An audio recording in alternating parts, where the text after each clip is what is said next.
If you think the woods are quiet at night, you haven't been listening closely enough.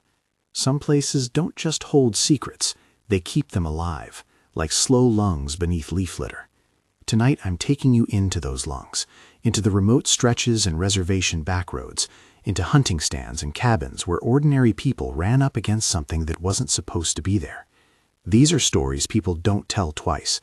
I collected them over years of late-night conversations, favors returned on dirt roads, and a few moments where the world seemed to tilt just enough for something else to show its face. If you like late-night collections like this, consider subscribing. There's a Patreon link in the description. The first one was told to me by a man named Cujo. He worked nights on the reservation, maintenance, odd jobs, driving a truck that knew every unmarked lane from here to the border. He was Navajo, calm, the sort of guy who laughed soft at his own jokes and kept cigarette smoke in the cab like a talisman against silence.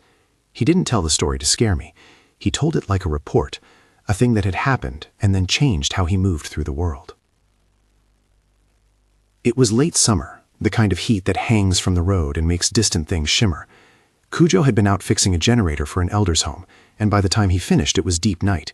He was driving back along a stretch of a highway that touches nothing but scrub and dark, on a road so straight the headlights felt like a corridor.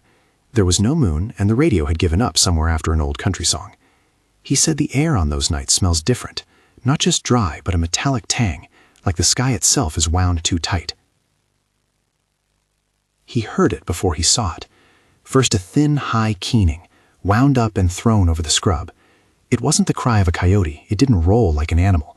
It slit the quiet and held. He told me he felt the hair at the back of his neck stand up in a way that had nothing to do with fear and everything to do with being noticed. The sound came again, closer this time, and it sounded like a chorus of voices trying to mimic something they had no business imitating. It moved with him, or so he told me, keeping pace behind his truck, flaring away whenever he checked the mirror. He slowed, then sped up, then settled into the frightening normal of keeping to the posted limits, because that was what his education and his kids' voices in his head taught him to do. Don't make sudden moves. Don't give the road anything to notice. When he reached a bend that opened into a dirt lane, he saw headlights parked under a cottonwood, several pickup trucks full of people and dogs, and a woman in the doorway of a trailer with a shotgun across her lap. It looked like a family stop, a late-night check, except there were too many weapons and no laughing, and the dogs didn't bark.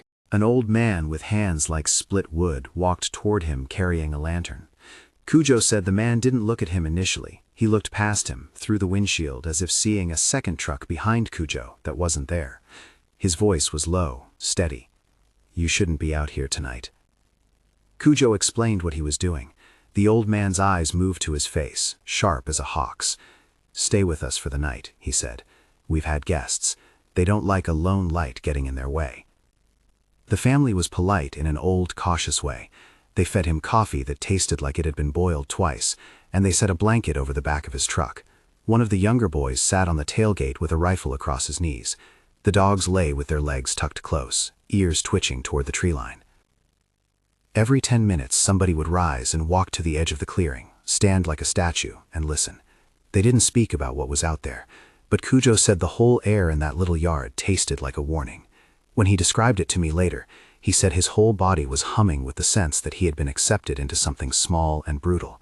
The old people had offered him refuge, not because they believed he was in immediate danger, but because they believed that the land had memory, and sometimes memory wakes up to count its trespassers. At some point in the middle of the night, something came close enough to the lantern light to make the dogs climb to their feet and growl, a low, rolling sound with no owner.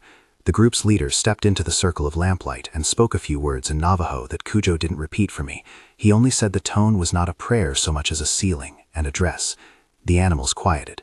Whatever it was at the edge of the clearing retreated into the shape of the dark and slithered away.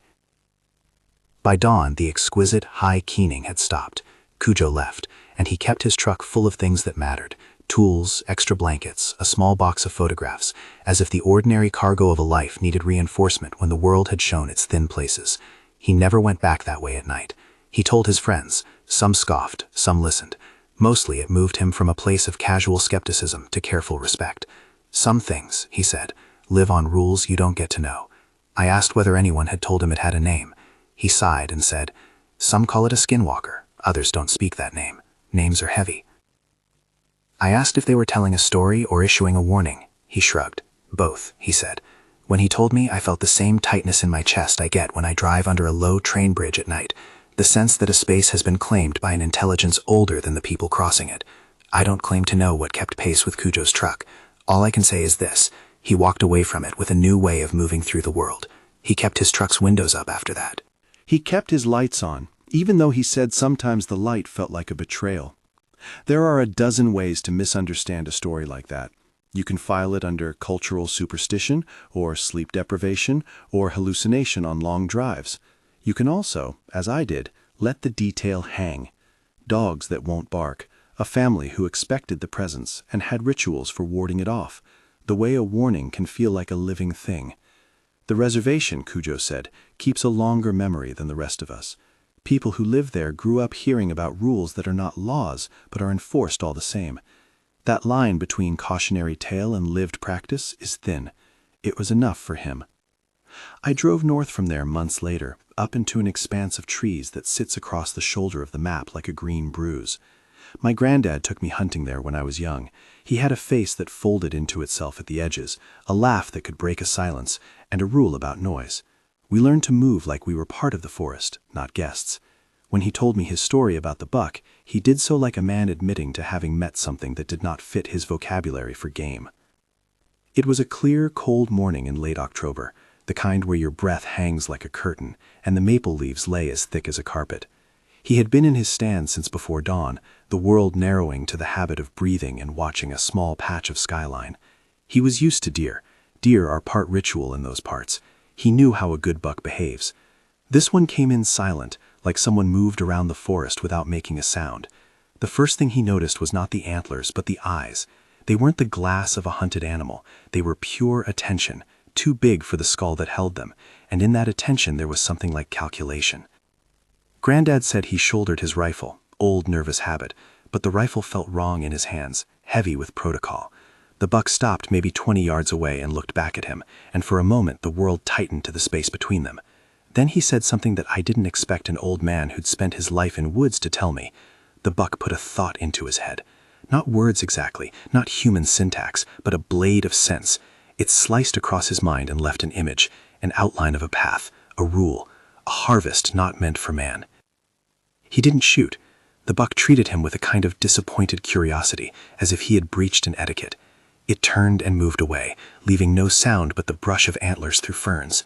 When Granddad climbed down hours later, he walked the place where the buck had stood and found no tracks that matched the size of the antlers, only the ordinary hoofprints of a deer and a set of shallow depressions that made the earth look like a series of thumbprints. He wondered all at once whether there were guardian things in the woods whose purpose was not to be hunted. The other hunters in camp had a rule he learned to respect. If you see something that looks like a sign, don't shoot it. Nature will take care of its own, one of them told him once.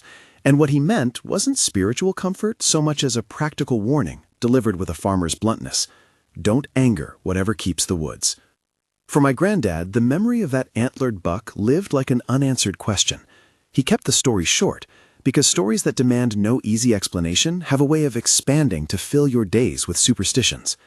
He said he thought of it like meeting a fence you can't see, a line you step over at your peril without knowing what will come to collect. I don't pretend to interpret what the buck was, guardian, trickster, something older than names. All I can report is the evidence my grandfather offered, the look in the eyes, the image that pressed into him like a letter folded into his skull, and the way a group of hunters treated an encounter like that the way you treat storm clouds, with respect and a plan to avoid the worst of it. The next story came out of Idaho. It was one of those modern hunting trips where the man wore camo that cost more than my first car, and the trucks carried 2 coolers and electronics that promised to keep a man tethered to civilization. The witness was a friend I had known since school. He'd been hunting longer than he liked to admit, and had spent entire seasons in country where a wrong step could mean a broken ankle and an hour alone with nothing but your breath to keep you company. This was 3 years ago, late September. They drove into a stretch of BLM land that opened into a basin of scraggly pines and tight draws. The plan was simple: set up camp near an elk bedding area and glass until someone bagged a bull. The weather was a brittle sort of cool that made coffee taste like discipline. They were practiced, rope knots, stove setup, the way human habit made their 2-man camp efficient and taciturn. My friend said they joked, lightly, about seeing nothing that day, how that was the real sport. Then, just as dusk began to pull the edges off of things, they started to hear it. He described the sound like the echo of a throat being cut with a violin string. It was not one animal, and it was not many. It was a layered, impossible scream that slid between tree trunks and hung in the air like an unspent sentence. They froze. One of them swore under his breath. They trained a flashlight beam through the pines and picked out nothing but the ordinary silhouette of trees. No reflection of eyes caught the light, nothing moved. What made the sound worse was what followed. The noise traveled as if it were searching, skimming downhill, then up a ravine, as though it had a path it wanted to trace. Once they aimed the spotlight where it had been, the beam found nothing, but the light itself felt obscene, intrusive. My friend said he had the sense that the sound resented being seen. They listened for tracks. There were none near the camp. No broken branches, no spoor, nothing that would suggest the presence of a large animal. They slept in fits. At one point, he woke to his buddy shining a light into the trees and whispering to himself. The friend who heard it had been the stronger of the two in terms of mental resilience. He was the type who could come home from a long trip and hang a gun on the rack and tell you whether a moose had been down the slope. But months after that trip, he began to change. The exact reasons are indefinite in a factual sense and delicate in a humane one.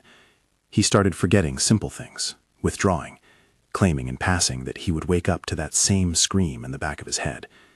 Sometimes he'd break down in front of family, or he would refuse to sleep with his windows open, his hands trembling over a coffee mug. His work performance suffered, and friends said he wasn't the same man. He sought help. He was diagnosed with a decline in mental health, a clinical phrase that matters because it respects the complexity without using his condition as proof that the woods are haunted. I asked my friend if he thought the sound had done something to his buddy. He didn't answer, not in a way that solved anything. Maybe it touched him, he said slowly, or maybe it showed him something he didn't want to keep inside. He spoke kindly and carefully about the man, the diagnosis, the months that followed. I could hear guilt and helplessness in his voice, the sort of guilt that comes from watching a friend fall into a place where you can see the edges but not the bottom. He mentioned with a journalist's restraint that they had taken extensive photos and reviewed their footage, and nothing appeared on any camera except tree trunks and an overexposed moon. It was as if the phenomenon favored ears over eyes. What ties these first three accounts together for me, besides the optic of being late at night and in the trees, is the sense that the forest communicates on its own terms. Sometimes it's a scream that refuses to be filmed. Sometimes it's a family who keeps a shotgun on the porch. Sometimes it's an animal that doesn't behave like the rest. The human reaction is a pattern. First skepticism, then curiosity, then a thin, careful respect, and often, afterward, a life altered. That alteration doesn't mean the existence of a monster is proven. It means someone now walks through the world with their footing forever shifted. I drove alone after hearing the Idaho story, the radio turned down low to keep from hearing my own thoughts. The route slides from scrub into pine, and there's a point where the trees clench like a fist. On nights like that, I can feel how the sound can change. The creak of a pine becomes 1,000 small concerns. Wind over cottonwood sounds like voices. It's easy to feel foolish in the daylight, but at night the world tends to favor superstition. 2 nights after I met my friend, I was sitting on the porch of a rental cabin just outside a small town in the Olympic Peninsula. I hadn't planned to stay. The owner had called me last minute because they'd had a cancellation, and the place was clean and legal and smelled faintly of lemon cleaner. I liked the windows, big panes that framed the trees like paintings. The property hugged a road that curled toward the sea, and the map called the immediate region remote. The woman who ran the place, I only caught her name in passing, warned me the place had been quiet lately, but that people like different things. She didn't mean horror, she meant privacy. On my second night there, I woke around 2 a.m. to the sound of something on the gravel drive. I dress slowly when I'm startled. My hands move the way habit teaches.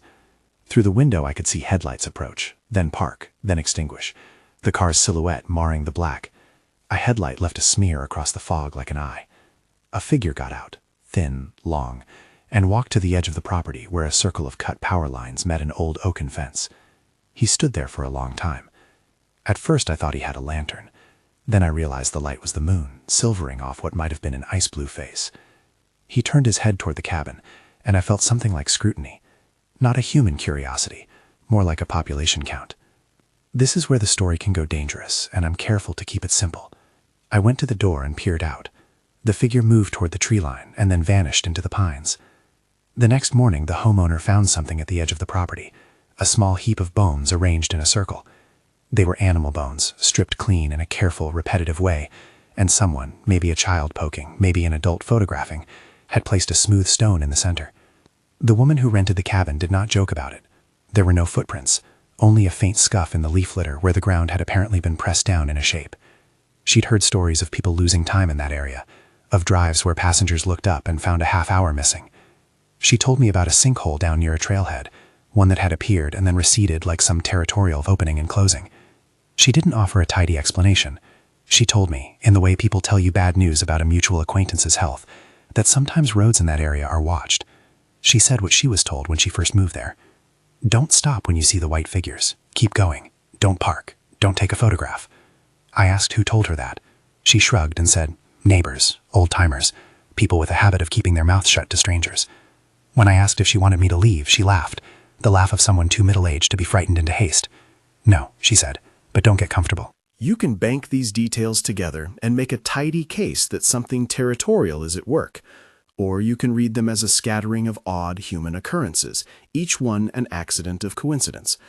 I prefer the middle, a small pattern emerging like the grain in a board. The sinkhole, the bone circle, the figure that moved like it knew where to step. Together they make a landscape of small, troubling credit notes. They don't prove a single entity, but they do construct an atmosphere where the usual rules bend. And there are moments where the forest seems to taste visitors and find them wanting. A fisherman in his 60s told me about a place downriver where the night air thickened like syrup and the frogs stopped calling, as if they'd been ordered to hush. He said he had a watch that ran fine through most things, but stopped dead at midnight when he camped near that bend. He spoke of it in a muted way, like someone who'd put down a heavy crate and didn't want to open it again. You don't always lose time, he told me, but sometimes the land takes a breath and doesn't give it back to you right away.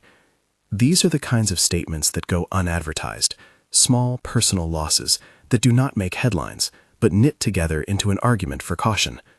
There is a thin wire running through many of these accounts, the idea that the woods have laws or guardianship.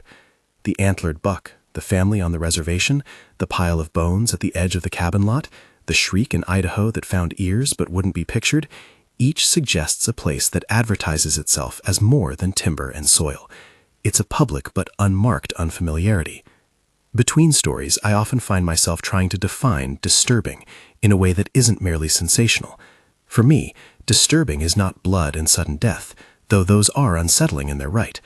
Disturbing is the erosion of a human assumption, that memory is a stable thing, that place is predictable, that if we look, we'll see. The accounts that stay with me longest are the ones that withdraw certainty, the witness who insists someone once sat at their table and now no one remembers the person, the hunter who insists a sound is still in his bones, the family that keeps a gun on the porch not because they expect thieves, but because they believe the land sometimes comes collecting. By the time my coffee went cold on that porch in the Olympics, I had compiled a list of small prohibitions I didn't plan to test. I began to understand why people in these places speak in low voices about rules. They are not superstitions in the mocking sense. They are tacit contracts based on long experience. The elders, the people who've lived there, often know more about where not to go than people on a map can tell. A friend in Washington, two people actually, a boyfriend and girlfriend who like to disappear from time to time for hikes, had a different experience that leans into the ways landscapes can become architectural with secrets. They were young, the kind that god-awful travel influencers call adventurous when they mean they like mud. They drove in an old Subaru that had been on the road longer than they both had been alive, and parked at a pullout that looked like every other pullout on the coast, a place to breathe and check the tide tables. They planned an overnight hike in the Olympic backcountry, something that in their town is a good night out, a late dinner, a cheap adventure. Part of the road the boyfriend took had fractured and folded like the skin of a badly kneaded loaf. The earth in that pocket had given up, sinking down into a hollow that looked like a soft brown mouth. They noticed the smell first, a sour, iron-tinted rot that sat under the ferns and didn't belong in a place with cold, clean air. Then they saw shapes in the hollow that were not quite people. At a distance they were tall and pale, like someone had drained the color out of them and then set them standing at intervals. They were translucent in the way a thin veil can be, but had a presence that made the girlfriend's mouth go dry. When he stepped closer, he noticed animal remains laid out in a way that suggested ritual more than scavenging. A rib bone here, a skull propped on a stump there, each object arranged in a pattern as if to mark territory or make an offering. The couple felt watched. The Subaru's engine hummed where it should have hummed like a comforting background rhythm, and when they drove off later, they found a smear of pale dust on the bumper that they couldn't explain. Back in town, they told friends who smirked and called them dramatic. A few days later, an older man who had lived his life on those roads told the boyfriend, in the way an old man passes along a cigarette, to avoid the hollow. He didn't elaborate because he'd known it too well. He only said, "Some places keep columns of people there, like a censored version of a town square, and if you stop to look, they take notice." It may sound theatrical when written out like this, but the boyfriend's report was blunt and low-key, as if he were repeating a nuisance rather than a cosmic indictment. The two of them didn't sleep well for weeks. They resisted returning to the trail. The girlfriend swore she saw pale figures at the edge of her dreams, faces like salt. The boyfriend, who used to take a knife on runs and not think about it, started to carry pepper spray everywhere. Small changes, quiet expectations that the land might reach up. We have to be careful with language here. One of the toughest parts of telling these stories is balancing the need for narrative with the responsibility to not exoticize or disrespect the settings, particularly when indigenous lands and traditions are involved. When a Navajo elder steps out with a shotgun, it is not a trope, it's a context. When a bone circle appears on a cabin property, it may be the product of some human hand whose motive we do not understand. I will always choose caution in how I frame these things. Names that carry cultural weight deserve reverence, and I've been careful to let people speak in their own languages when they choose, or to paraphrase when they don't. After the Washington couple's story, there was a stretch of quiet that felt like the interior of a closed book. I drove away from the peninsula with that image of pale figures pinned in my head, and later that week I sat with a woman who owned a property far from my own hometown. Her family had kept the land for generations, she said, and certain things happened at night that made her father put down the newspaper and walk the property with a flashlight. She recounted nights where a chorus of high, rattling screams moved from tree to tree, each cry long and held, not human but not wholly animal either. The dogs would refuse to go outside. The taps at the windows at 3 a.m. would mimic a knock in a pattern that suggested someone with a message but no voice. She had called a neighbor once when the noise became so persistent that she couldn't sleep. The neighbor came over, checked the property with his flashlight, frowned, and said something like, "We thought we had that licked." He didn't elaborate beyond that. Some details were, he said, old agreements and family knowledge that didn't travel well outside house lore. The woman tucked a quilt into a closet after those nights and said something that stuck with me. The land doesn't have a sense of mercy the way people do. It has habits. It's easy to read these little aphorisms and decide the moral is to avoid the woods entirely. But the people who live and work in these spaces rarely relinquish them out of fear alone. They adapt, like sailors plotting new routes around known shoals. They don't shout the warnings. They pass them quietly, as if an indiscreet voice could summon attention. That discretion is a form of survival, practical and social. You don't want a tourist parade to bring curiosity into a place that resents attention. 2 nights after hearing about the property with the taps on the window, I sat with a younger hunter from Idaho and listened to him rehearse the day of that shriek, the way men sometimes rehearse injuries so they'll be legible afterward. He described the way the noise had traversed landscape like water, pooling in hollows, moving uphill in a way that suggested intention. He'd brought an audio recorder to the field, he said, not out of faith that it would capture the thing, but because you always bring a recorder now. He handed me a clip. When I listened, the recording sounded at first like wind in branches, and then, buried under the rustle, a keening that made the hair on my arms lift. It had harmonic undertones that made my teeth ache. Then the file cut out abruptly, leaving a flat line of silence like a wound. He told me, with a kind of apologetic humility, that months later his friend began to misplace pieces of himself. The clinicians called it a cognitive decline. The men who'd been in the woods that night called it not being the one who left. The difference is not merely semantic, but it is real. A diagnosis can explain that someone's memory failed. It can't explain why the man sometimes looked at the tree line with a strain of mourning, as if he'd given something back to the forest that had altered him, and he couldn't tell anyone what it was.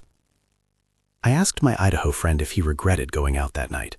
He laughed, a sound like someone trying to push down a bad feeling. "Regret is for things you can fix," he said. "There are lots of things you can't fix."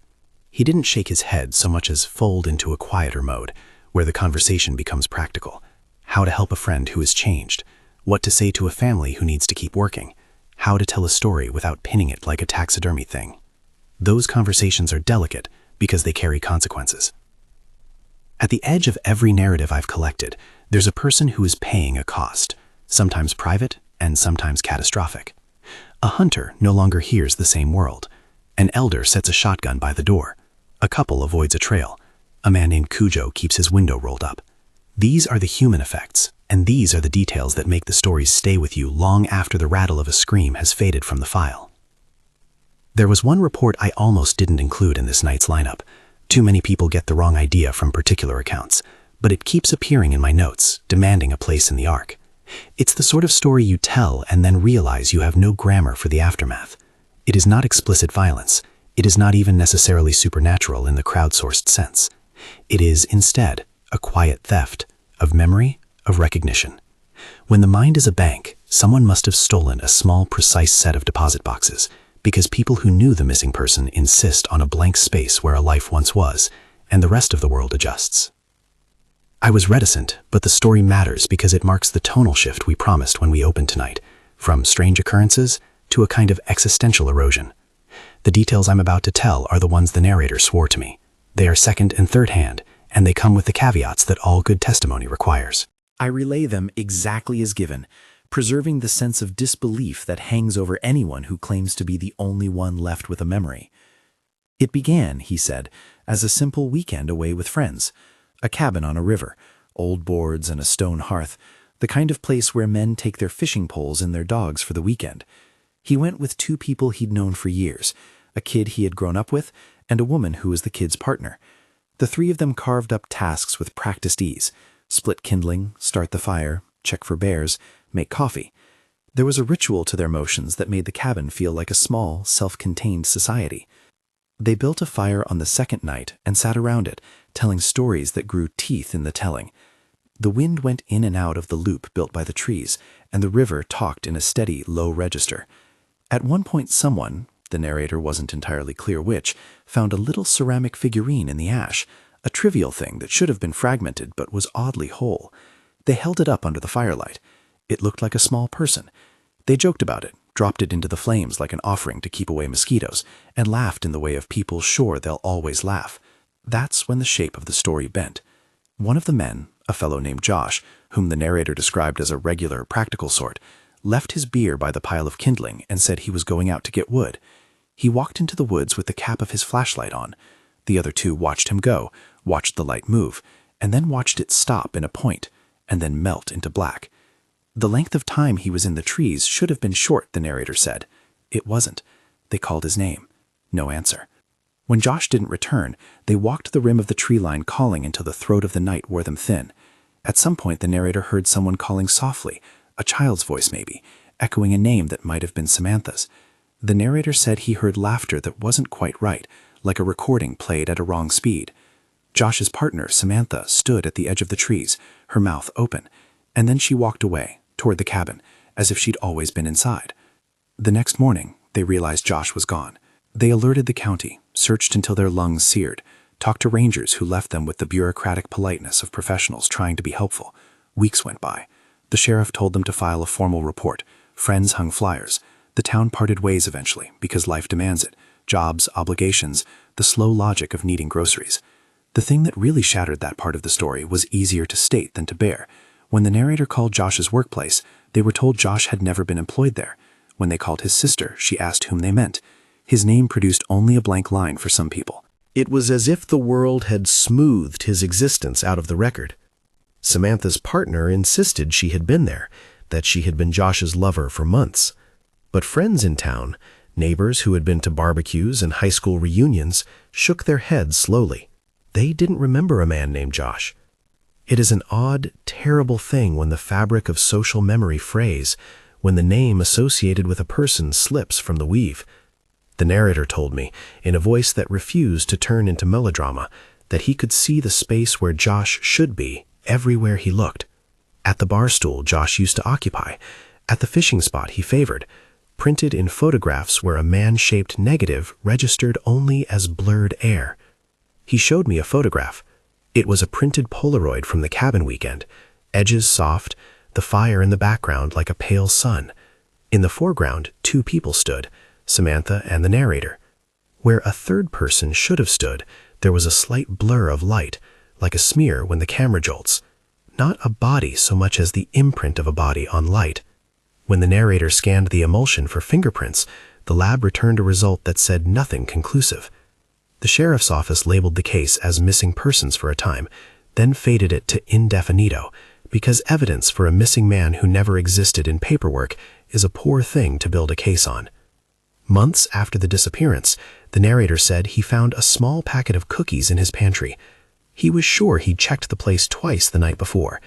The cookies were fresh, wrapped in paper he recognized from a bakery in the nearest town, the sort of familiar, mundane brand that anchors a life. Samantha swore she hadn't been out that afternoon. No one admitted to bringing them. The narrator kept the cookies in a drawer as if they were evidence, and sometimes he would take them out and hold them until the butter softened and the wrapper grew greasy with his thumb. Memory theft, if that phrase doesn't offend, and if it isn't too flippant, is a way of describing an erasure that is less tidy than a body that can be found or a crime that can be prosecuted. It is something that leaves a human-shaped hush in rooms and makes families fold into themselves. People don't like saying it aloud.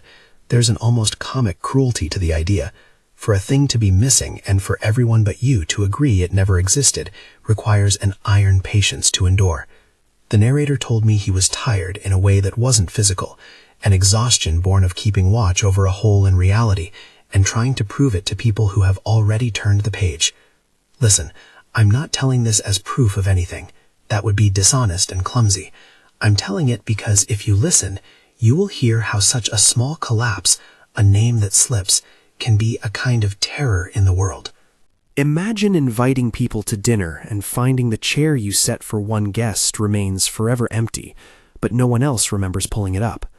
Imagine the slow, insane work of collecting flyers for someone who friends claim never had a mailing address.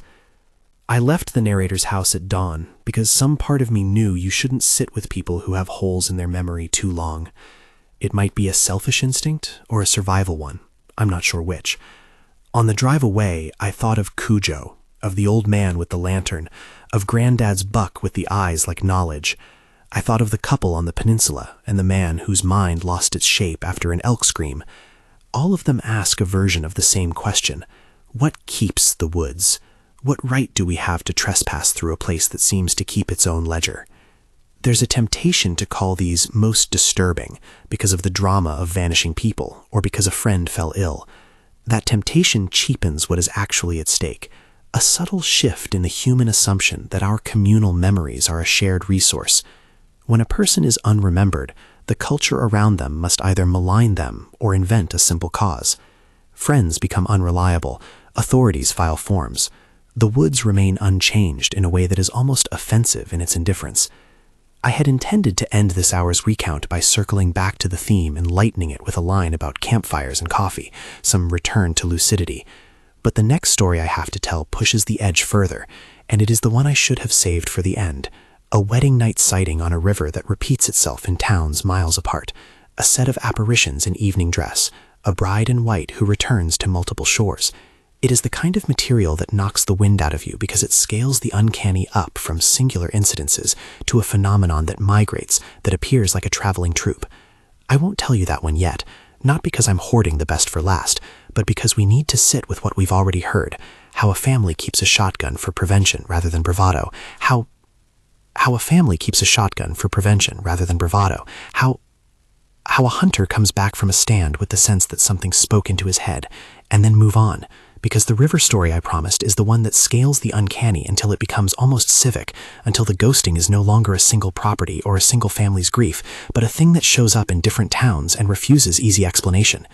It began, as most of these reports do, with an image so small you almost miss it, a couple stumbling down to a river to cool off after a hot, overlong wedding reception. The valley is called Usite on the maps that bother with names. Locally, it's usually just the river. The wedding took place on a late summer night, the kind when the air settles like a blanket and heat keeps its last breath. The bride and groom were mid-20s, both laughing too loud for the hour, the sort of kids who believed a wedding was the sort of thing that made myths for later. After the last set of guests drifted away in borrowed cars and sleepy taxis, the newlyweds slipped into the water beneath fairy lights and the watch of a few lanterns left on the bank. People in the wedding party swore later that the river was empty when they walked back toward the house, just a bright slice of moon on moving water and the occasional croak of a frog. The couple said they had gone for a harmless swim, a ritual they would later call reckless and beautiful. For some minutes it was that. Then the groom, a fellow who liked to talk about hunting and old jokes, swore he saw a figure on the opposite bank, standing near a ring of stones where people tended to leave beer bottles or cigarette butts. It was a woman in a dress, he said, though the dress was the wrong shape for a dress, stiff and bright and more like a paper cutout of a person than a body. She did not move her feet. From where he floated, she looked like an island of reflection. The bride laughed and splashed him and called the figure a trick of light. But then, as their hands found each other and the water held them together, more figures resolved along the bank. Men in suits, women with flowers in their hair, children in folds of dark fabric, all standing like a line of portraits. One of the guests, who had walked down to the river because he forgot a lighter he'd left on the rocks, said later that the line of people looked like they'd stepped out of a dozen different eras. A man in suspenders, a woman whose neckline screamed a fashion from the 70s, a child in a sailor suit. They were not talking, they were just watching. A detail that made the whole thing creep into a lasting strangeness. Some of the figures looked as if their faces were only suggested by shadow. Others had faces so pale they caught the lantern light like a sheet. One figure, described by 3 different witnesses independently, looked like a man, but the head was low and ape-like, shoulders hunched in a way that suggested a creature not built entirely on human architecture. That single description made the other's formal clothing feel less like a costume and more like camouflage. The couple swam back and got out. For a while, the crowd on the bank joked about their courage. Someone took a Polaroid of the two of them dripping and laughing. On the edge of the frame, the river showed a smear of lighter gray, where the photographer said later he'd seen a woman in white. The smear remained when the photo developed, a ghostly absence of detail that the bride framed and hung in a corner of their new house for a while before putting it away in a drawer. What made the story go from odd to provincial myth was what happened days later, and then weeks, and then months. A fisherman who lived up the valley called and said he'd seen the same procession 3 nights after the wedding. He was not a man given to flights of imagination. A pair of teenagers who'd camped near the river the following month woke to find a white dress floating on the surface and no body attached. Then another wedding out of a neighboring town reported a similar sighting, a cluster of figures at the water's edge, a woman in a white cloth that hovered rather than flowed, a man with an ape head at the periphery. People began calling it the wedding party sighting, half joking in message boards and half serious in local forums. The posts were sparse and contradictory. A photograph never showed more than a vague brightness where bodies might be, and sometimes the brightness revealed only ripples. Most unsettling to those who watched the pattern form was its mobility. The same set of characteristics, formal clothing, the woman in white, the ape-like man, seemed to migrate. Towns 30 miles apart drew the same outline of witnesses, disoriented wedding-goers, fishermen, and teens who swore they'd seen something and had no interest in being mocked. When I asked people if they thought the phenomenon was contagious, that the idea of seeing such a thing made you more likely to see it, they hedged. Maybe, one of the older fishermen said, but it's strange that each of us remembered the wrong clothes sometimes. The thing kept repeating motifs without repeating the facts. It had a recipe. Occasionally, the brides themselves called the sightings a bad joke. We were laughing, one bride told me, and then she stopped as if something in the memory refused to be granted a light. I thought it was just nerves. I didn't expect the river to keep showing up the same way in other towns. The wedding photographers were evasive. One man said he had developed a dozen frames that showed the bank as blank, and then in one blurred, overexposed try, a hand-shaped blur at the edge of a couple's shadow. He destroyed the negatives after that, or so he told me. The formality, people in suits and dresses, lent the phenomenon a parade-like quality. It suggested a ritual. It suggested that the river, in certain moods, puts on a costume and lines up its figures to watch those who cross into it at night.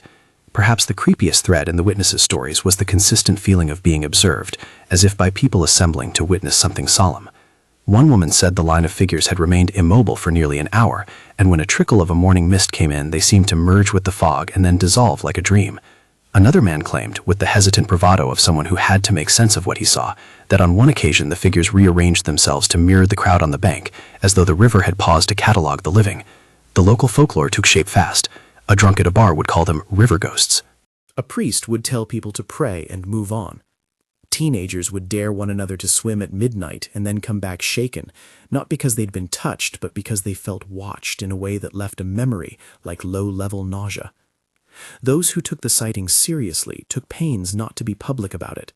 They passed warnings in the way parents pass along a stranger's name, low, only to those who they thought would listen. The aspect of this story that sat like a pebble in my shoe was that the phenomenon seemed to pick its audiences. It favored groups that gathered to mark the crossing from one life to another, weddings, funerals, wakes, and then it followed them, or perhaps mirrored them like a dark reflection. Once, a middle-aged widow who'd been photographing a funeral procession near the river swore she saw a bride's white silhouette set among the trees.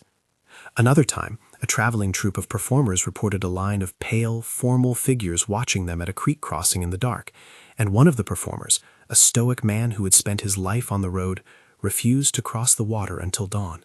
I will not pretend to explain why the river chose the language of celebration. Perhaps an edge between the living and their rituals is simply a convenient place for whatever these things are to assemble their audience.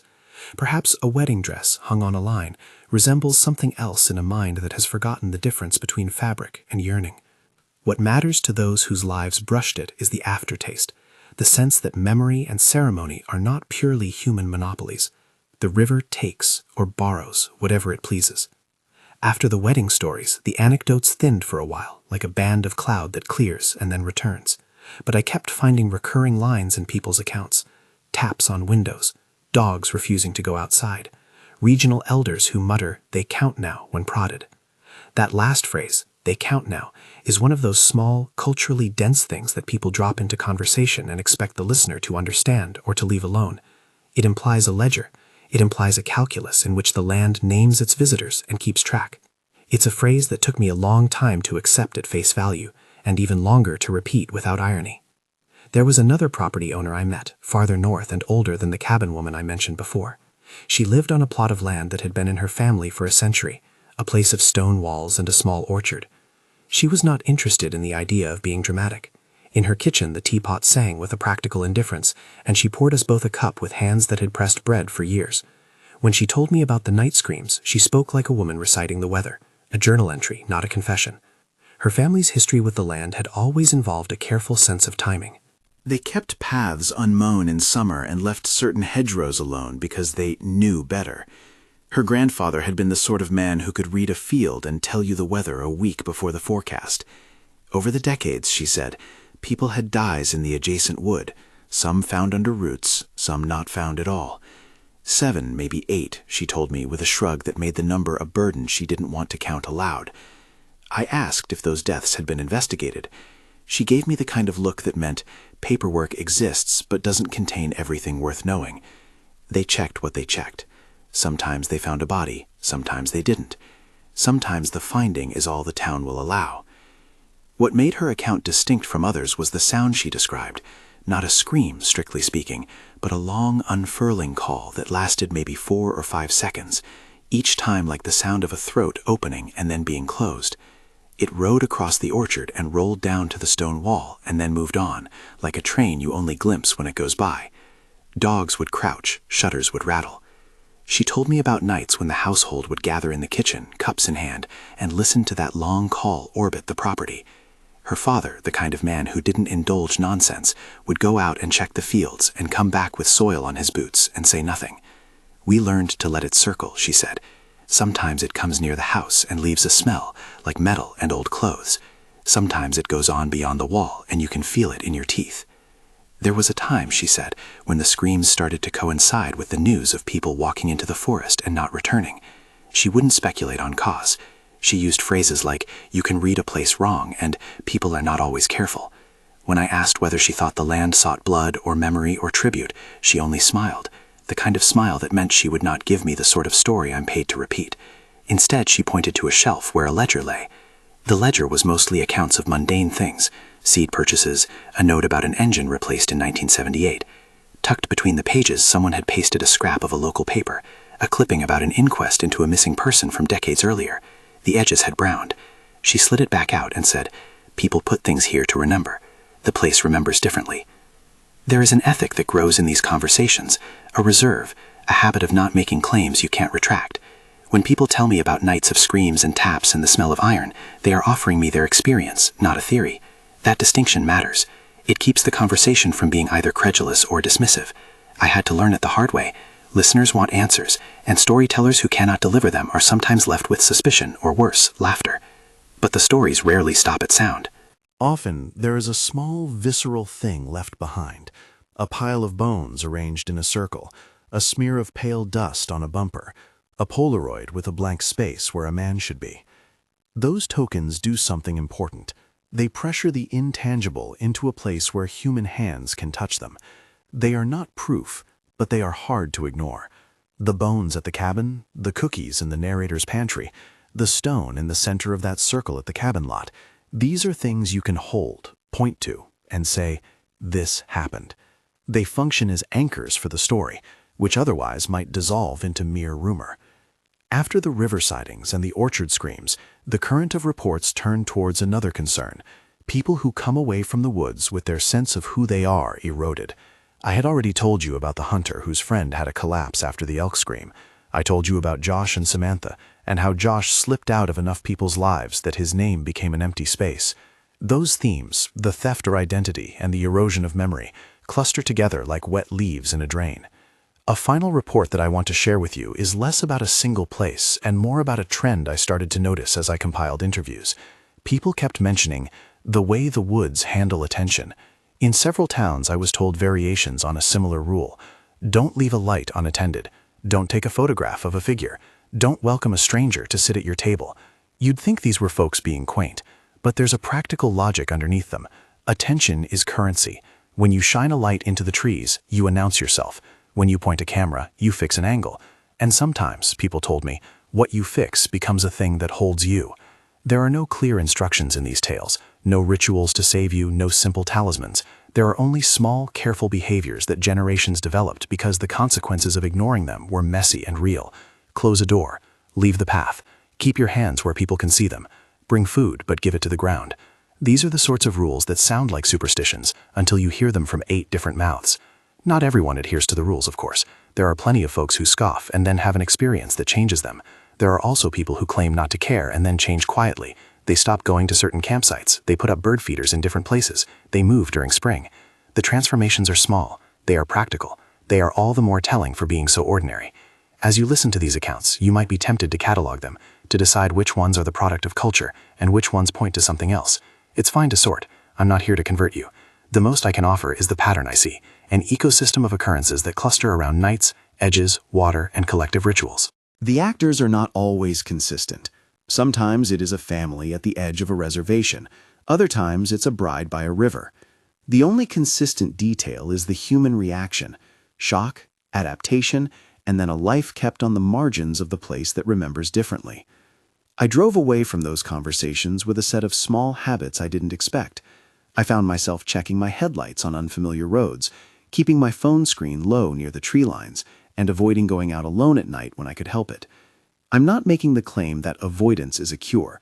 I don't know of a cure. But the human mind is good at adopting practices that reduce exposure to risk, however we name that risk.